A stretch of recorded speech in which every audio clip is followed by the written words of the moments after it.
Hello, viewers. In today's session, we are going to discuss another important and conceptual problem from integration. And here we are going to evaluate this definite integral that is from 0 to pi, and the integrand is given by x times sine x raised to 6, and here we have cos x raised to 4, right? So let us see how we can evaluate this integral using some properties of definite integrals, and then transforming this integral into a beta function, right? So let us see how we can make use of the two important properties of definite integrals. That is, the first one is this property, that is 0 to a, and we have f of x dx. Then this integral is equal to 0 to a f of a minus x dx. So first of all, we'll apply this property to this integral, right? So let us call this integral as I, and then we'll apply this property, that is 0 to 2a f of x dx is equal to 2 times the integral 0 to a f of x dx, provided f of 2a minus x is equal to f of x, right? So this is an important property of definite integrals, which is very often used to simplify the integrals, right? Okay, so then after applying these two important properties, we'll convert this integral into a beta function, right? That is, we'll convert this integral into this form, that is 0 to pi by 2, and we have sine x raised to the power p, and then we have cosine x raised to the power q, and dx, and the value of this type of integrals is given by gamma p plus 1 over 2 times gamma q plus 1 over 2 divided by 2 times gamma p plus q plus 2 over 2, right? So here we'll make use of these three important concepts, and moreover, apart from these three important properties, we have to make use of some trigonometric identities, that is, say, sine pi minus theta is given by sine theta, and cosine pi minus theta is given as minus cosine theta, and similarly we can use other results from trigonometry. So now let us call this integral as integral 1. So let us first apply this property to this integral. So here we can see that our integrand is f of x, that is x times sine x raised to 6 and cosine x raised to 4, and here the value of a is pi.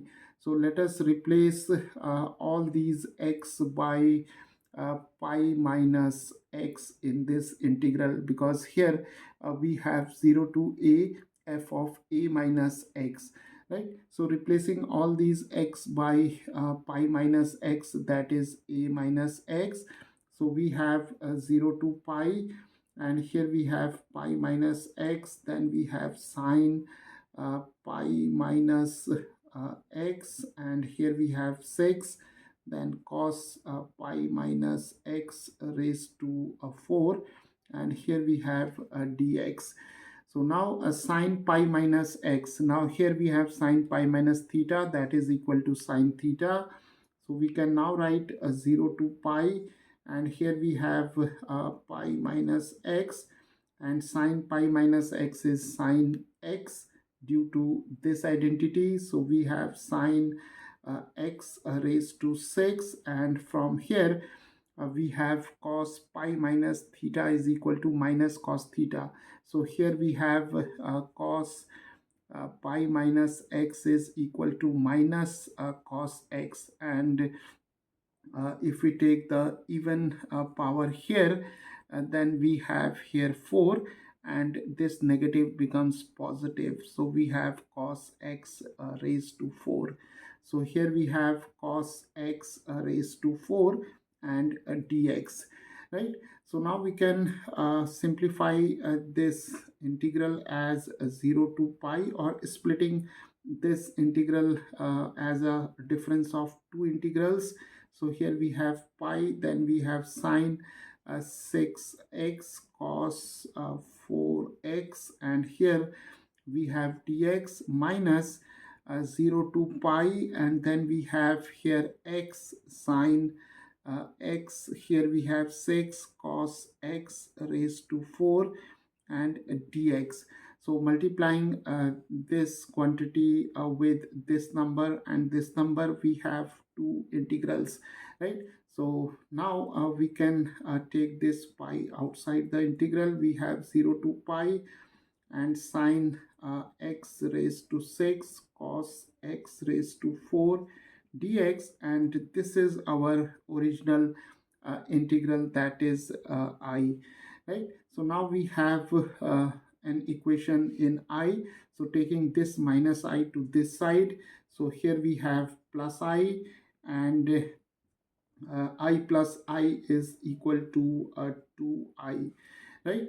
So now we can write the integral I as pi over 2, taking this 2 to the denominator of pi, and we have 0 to pi, and sine x raised to 6 and cos x raised to 4, and here we have dx, right? So now we can see that we have got rid of this x, right? And we have here the integrand, that is a combination of only a sine function and cosine function, that is power of sine function and the power of cosine function. So now we have to convert this integral into this form using this property. So now we can write this integral I as pi over 2, and here the lower limit is 0 and the upper limit is pi, right? So now we wish to convert this integral into this form, that is 0 to 2a. So we can now write this upper limit as 2 times pi over 2, so that if 2 and 2 get cancelled, then we again get the same integral, right? So we can write here 0 to 2 times pi over 2, and we have sine x raised to 6 and cos x raised to 4, and here we have dx. So now if we compare this integral with this one, then 2a, that is 2a is equal to 2 times pi over 2, that is a is equal to pi over 2. So now this integral, that is this one, can be written as 2 times the integral 0 to a f of x dx. So now we have pi over 2, and we can now write here 2 times the integral 0 to a. So now our a is pi over 2. So here we have pi over 2 and sine x raised to 6 and cos x raised to 4 and dx. But here we have to see whether this condition is satisfied or not. So f of 2a minus x is now equal to f of 2a. Here a is pi over 2. It implies that 2a is equal to pi. So we have f of 2a minus x is f of pi minus x, and f of pi minus x can be obtained by replacing x by pi minus x, because f of x is equal to now sine x raised to 6 and cos x raised to 4, because now for this integral the integrand, that is f of x, is given by sine x raised to 6 cos x raised to 4. So f of pi minus x is now equal to sine pi minus x. Here we have 6 and cos pi minus x, and here we have 4. So again, making use of these two results, sine pi minus x is sine x. So here we have sine x raised to 6, and here we have minus cos x raised to 4, because cos pi minus theta is minus cosine theta. So here we have a minus 1 raised to 4, that is a positive 1. So we have sine x raised to 6, and here we have cos x raised to 4, which is equal to our function f of x. So this condition is satisfied, right? So we can now write the integral 0 to 2a f of x dx as 2 times the integral 0 to a f of x dx. So now we have this expression. So from here 2 and 2 get cancelled, and our integral I, it takes the form pi. Here we are left with only pi, and we have a 0 to pi by 2, and sine x raised to 6 and cos x raised to 4 and dx. So the purpose of using this property is to get the integral into this form. That is, here the limits of integration are from 0 to pi, but if we wish to apply this property, then we need to have the limits from 0 to pi by 2, right? So here we have now obtained the upper limit as pi over 2. So now this integral is of this form, and if we compare this integral with this one, then we can see that the value of p is equal to 6, and the value of q is equal to 4, right? And now the value of this integral is given by this expression. So we have now I is equal to here we have pi, then we have gamma p plus 1 over 2. So p is 6, so we have 6 plus 1, that is 7 over 2. Then we have gamma q plus 1 over 2, that is 4 plus 1, that is 5 over 2. And here we have 2 times gamma p plus q is 6 plus 4 10, 10 plus 2 is 12, 12 over 2 is 6, right? So the final expression for our integral I is given by this expression. So let us now calculate the value of gamma 7 over 2, gamma 5 over 2, and gamma 6, that is gamma 6. So here we are going to make use of two important results, that is gamma n plus 1 is given by n factorial, and gamma n plus 1 is given by n times gamma n, right? So here gamma 7 over 2 is it can be written as here we have 5 over 2 plus 1. So splitting 7 over 2 as 5 over 2 plus 1 and applying this result. So we have 5 over 2 comma 5 over 2, because the value of n is 5 over 2. And again applying the same property here, we have gamma 3 over 2 plus 1. So we have 5 over 2 times 3 over 2 gamma 3 over 2. And similarly here we have 5 over 2, 3 over 2, and gamma 3 over 2 is half plus 1.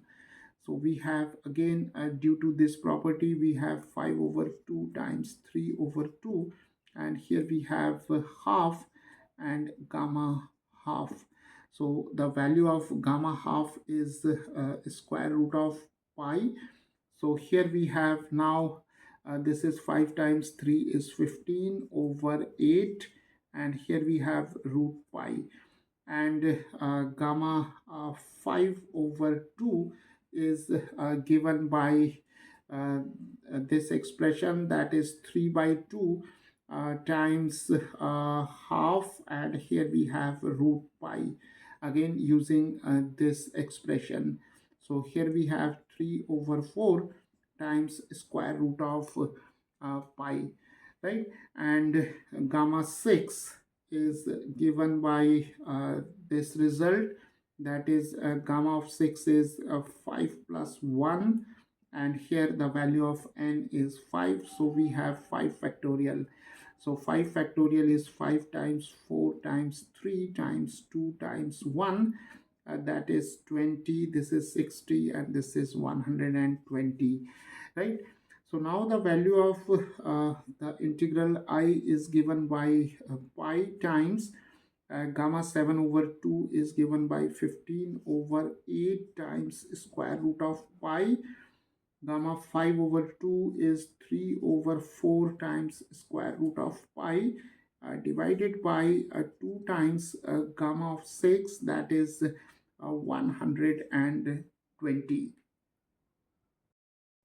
So now let us simplify it. So here we have 15 over 8 times 3 over 4, and here we have pi, and root pi times root pi is pi, and in the denominator we have 2 times 120. So this is now 15 times 8 is 120, and here we have 3 pi square, and in the denominator we have 8 times 4 times 2 times 8, right? So this is 3 pi square, and here we have 4 times 2 is 8, 8 times 8 times 8, that is 8 cube, that is 8 cube is 512. So here we have 512, right? So viewers, the value of this integral I is given by 3 pi square divided by 512.